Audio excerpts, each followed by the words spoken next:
ঘগ্ৰাপাৰৰ ঐতিহ্যমণ্ডিত নিমুৱা বুঢ়াগোসাঁই থানত ৫ দিনীয়া বৰ্ণাঢ্য কাৰ্যসূচীৰে ৪৫ সংখ্যক জগদ্ধাত্ৰী পূজা উদযাপন। আজি অষ্টমী পূজাৰ দিনটোত বিভিন্ন ঠাইৰ ভক্তপ্ৰাণ ৰাইজৰ উপস্থিতিত এক আধ্যাত্মিক পৰিৱেশৰ সৃষ্টি নিমুৱা বুঢ়াগোসাঁই থান প্ৰাংগণ। নলবাৰী জিলাৰ ঘগ্ৰাপাৰ ৰাজচক্ৰৰ অন্তৰ্গত ঐতিহ্যমণ্ডিত নিমুৱা বুঢ়াগোসাঁই থানত এইবেলি ৪৫ সংখ্যক শ্ৰী শ্ৰী জগদ্ধাত্ৰীৰ পূজা যোৱা ২৭ অক্টোবৰৰ পৰা ৩১ অক্টোবৰলৈ ৫ দিনীয়া বৰ্ণাঢ্য কাৰ্যসূচীৰে উদযাপন কৰা হৈছে। যোৱা ২টা দিনত ধৰ্মীয় আৰু বিভিন্ন সাংস্কৃতিক কাৰ্যসূচী ৰূপায়ণ কৰাৰ পিছত আজি মহাষ্টমী পূজাৰ দিনা পুৱা মহাষ্টমী বিহিত পূজা আৰম্ভ, আয়তীসকলৰ নাম পৰিৱেশন আদিৰ লগতে আবেলি ওজাপালি প্ৰদৰ্শন হয়।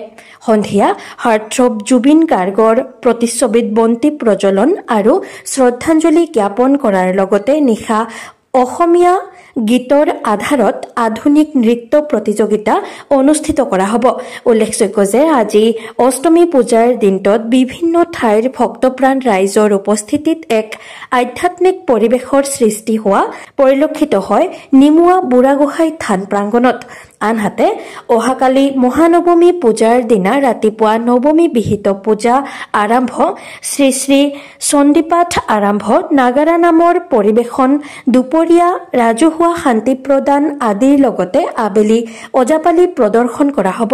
সন্ধিয়া হাৰ্টথ্ৰব জুবিন গাৰ্গৰ প্ৰতিচ্ছবিত শ্ৰদ্ধাঞ্জলি, বঁটা বিতৰণী সভাৰ লগতে নিশা জুবিন গাৰ্গৰ সোঁৱৰণত সাংস্কৃতিক সন্ধিয়াত জনপ্ৰিয় কণ্ঠশিল্পী সঞ্জীৱ বৰা আৰু মৃদুস্মিতা কোচে জুবিন গাৰ্গৰ গীত পৰিৱেশন কৰিব আৰু দশমী পূজাৰ দিনা আবেলি প্ৰতিমা বিসৰ্জনেৰে জগদ্ধাত্ৰী পূজাৰ সামৰণি পৰিব।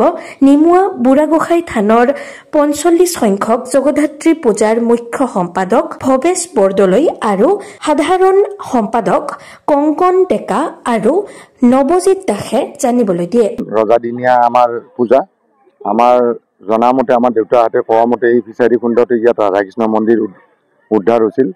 প্ৰায় ১২০ বছৰ ১০০ বছৰ হৈ গ'ল, কিন্তু পূজা হিচাপে আমাৰ ইয়াত খুব দুখীয়া মানুহ আছিলতো, তেখেতসকলে খুব সৰু সুৰাকৈ পূজা পাতি আমি যিটো এতিয়া বৰ্তমান বহলভাৱে বা একদম পুৰা বিস্তৃতভাৱে পূজা হৈছে, আমি ৪৫ সংখ্যক বুলি কৈছোঁ যদিও আচলতে পূজা আৰম্ভৰ পৰা হৈ আছে।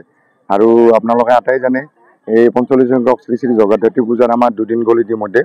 ষষ্ঠী পূজাৰ আমাৰ বৰ্ণাঢ্য কাৰ্যসূচী আছিল, আমাৰ নাম আছিল ডালিমী পাটোৱাৰী আৰু আমাৰ জুপিতৰা ৰয়। তো যোৱাকালি আমাৰ আছিল নাট্য দল এটা আছিল, নাট্য দলে নাট পৰিৱেশন কৰিলে, অসংখ্য ভক্তৰ সমাগম। আজি আমাৰ মাজত আছে একক আধুনিক নৃত্য প্ৰতিযোগিতা, যিটো আজিকালি প্ৰতিটো এটা অনুষ্ঠানৰ এটা অবিচ্ছেদ্য অংগ হৈ পৰিছে। কাৰণ অভিভাৱকসকলে যেন তেওঁলোকৰ শিশুসকলক কোনোবা এটা নহয় কোনোবা এটা ক্ষণত প্ৰতিভাখিনি তেওঁলোকে এটা প্ৰস্ফুটিত বা দেখুৱাব বিচাৰে বা তেওঁলোকৰ প্ৰতিভাখিনি অলপ আগুৱাই লৈ যাব বিচাৰে।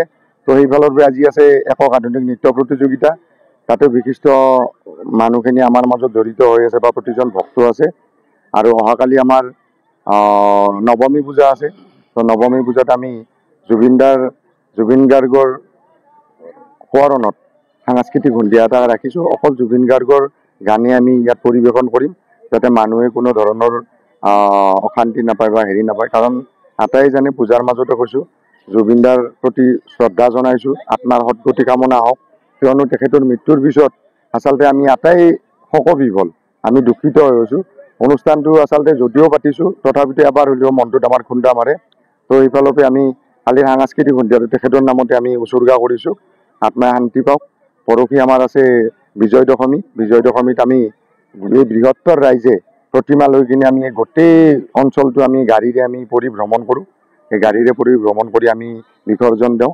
এই পূজাখনত কিন্তু এটা বৃহত্তৰ ডাঙৰ এটা স্বাৰ্থ তথা ডাঙৰ এটা বান্ধোন এটা আছে। কি মই ক'ব খুজিছোঁ, আপোনালোকে যদি কাৰ্যসূচীখন চায় বা ইয়াত যদি উপস্থিত ৰাইজক অলপ লক্ষ্য কৰে চাব, প্ৰায় 40% মুছলমান মানুহে আমাক ইয়াত ভোগ দিছে।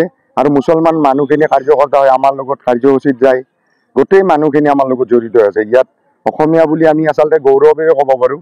ইয়াত হিন্দু, মুছলিম, আনকি মোটামুটি আমাৰ অসমীয়াৰ ভিতৰতে কছাৰী, সকলো জাতিয়ে লগ লাগি আমি এই পূজাখনত অংশগ্ৰহণ কৰোঁ আৰু পূজাখন জাকত জিলিকাকৈ উঠাই লওঁ। একদম একেবাৰে সঁচা কথা বুলি কৈছোঁ, কাৰণ মানুহৰ যিটো আত্মবিশ্বাস যিটো হৃদয়ৰ পৰা পোৱা বিশ্বাস নহয়, এই বিশ্বাসটো কোনো ধৰণৰে তুলনা কৰিব নোৱাৰি। আমি বিভিন্নজন ভক্তৰ পৰা শুনিছোঁ যে নিমুৱা বুঢ়াগোহাঁই থানত সোমাওৱাৰ লগে লগে এনেকুৱা এটা অন্তৰে এটা শান্তি পায়, আত্মাই যিটো শান্তি পায়। কিয়? কাৰণ এই থানখনৰ এটা বৃহত্তৰ এলেকাটো আপোনালোকে লক্ষ্য কৰিলে দেখা পাব। এই পুৰণি একদম মোটামুটি 50-60 বছৰীয়া প্ৰায় 100 বছৰীয়া গাছ আছে ইয়াত। গাছৰ লগতে আপোনাৰ এই মন্দিৰটোৰ সন্মুখতে ধুনীয়া সুন্দৰ ফিচাৰী এটা আছে, পুখুৰী এটা আছে। তাৰে লগতে আমাৰ দেখা পাব প্ৰাকৃতিক পৰিৱেশেৰে গোটেইখিনি আগুৰি আছে। আৰু থানখন সঁচাকৈ একদম খুব ভাল ঠাইত অৱস্থিত বুলি কৈছোঁ, আমাৰ কাৰণে আচলতে গৌৰৱযোগ্য। আৰু ইয়াত সেইকাৰণে ভক্তগণ ৰাইজে যিটো মনেৰে আশা লৈ আহে সেইটো বুলি তেওঁলোকৰ ফলৱতী হয়। আৰু সেই হিচাপে তেওঁলোকে বা তেখেতসকলে আমাক বিভিন্ন পূজাত বিভিন্ন ধৰণে আমাক দান বৰঙণি দি সহায় কৰিছে, যে আমি যিহেতু আমাৰ মনৰ আশা পূৰণ হৈছে, আমি এই দানটো দিম বা আমি আৰু পৰৱৰ্তী পৰ্যায়তো আমি দান দি পেলাই পূজাখন আগুৱাই লৈ যাম, মন্দিৰটো আগুৱাই লৈ যাম। নিউজ ডেস্ক ৰিপোৰ্ট, বাৰ্তা টু জেড।